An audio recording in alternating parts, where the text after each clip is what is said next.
Our next story is also from the US. It's about their former president, Donald Trump. He's been quite busy lately with a slew of legal cases.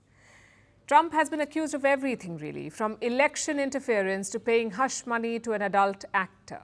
But while he deals with all these legal problems, his advisors are already planning ahead. They're formulating policies for when Trump returns to the White House. That is their hope. And a new report tells us what they're working on. Trump's advisors want to punish some countries that want to de-dollarize. We've spoken to you about this before, about de-dollarization, but here's a brief overview. Today, the US dollar is the most important currency in the world. It's the world's reserve currency, the currency all countries hoard to protect national wealth. About 60% of the world has savings tied to the US dollar. These are called dollar-dominated assets. And what does this mean in practical terms? It means that the US has unreasonable control over the world's economy. We trade with the US dollar, we save using the US dollar, and we're all forced to track the US dollar to make sure we don't suffer because of American policies. It's a system where we depend on the US for our own financial stability. So what's the solution? De-dollarization, moving away from this excessive dependence on the US dollar. Some countries have been trying to do this or thinking about it, making small but defiant moves. Like India using the rupee to buy oil from the UAE, or Argentina using the Chinese yuan to pay off a loan. These were moves to reduce dependency on the US dollar and help currencies from the global south rise in value. This is de-dollarization in a nutshell. But obviously, the US does not like that. If de-dollarization begins in earnest, the US will start losing its clout, and Donald Trump is not a fan of that idea. He gave an interview recently. I'll quote from what he said. "I hate when countries go off the dollar. I would not allow countries to go off the dollar because when we lose that standard, that will be like losing a revolutionary war. That will be a hit to our country." It doesn't get clearer than that. Trump wants everyone to stay hooked to the US dollar, and now his advisors are working to make this possible. They're planning punishments and sanctions for anyone who does not toe this line.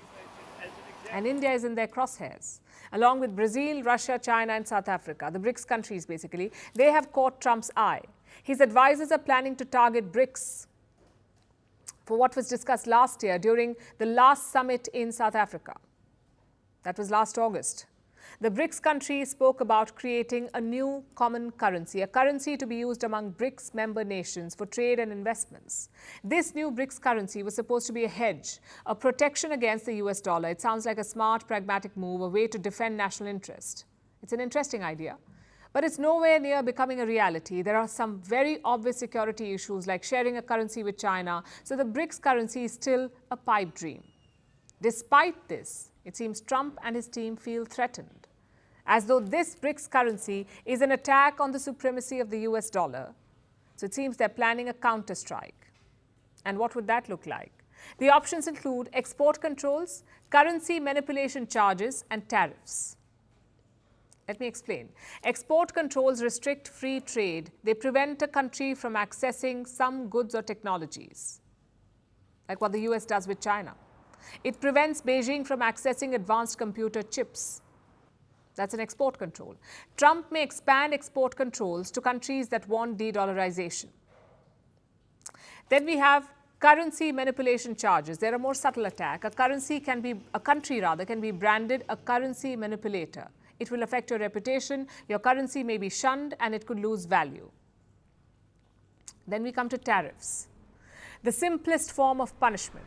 Trump may put tariffs on goods from a country, like an additional import tax. It makes an imported product more expensive for American customers if there's more tariff, meaning the demand will go down because the product has become more expensive and the country's trade suffers. Trump and his advisors want to impose these punishments on BRICS countries for daring to try and replace the dollar. It's pure mob behavior. Use our currency or else.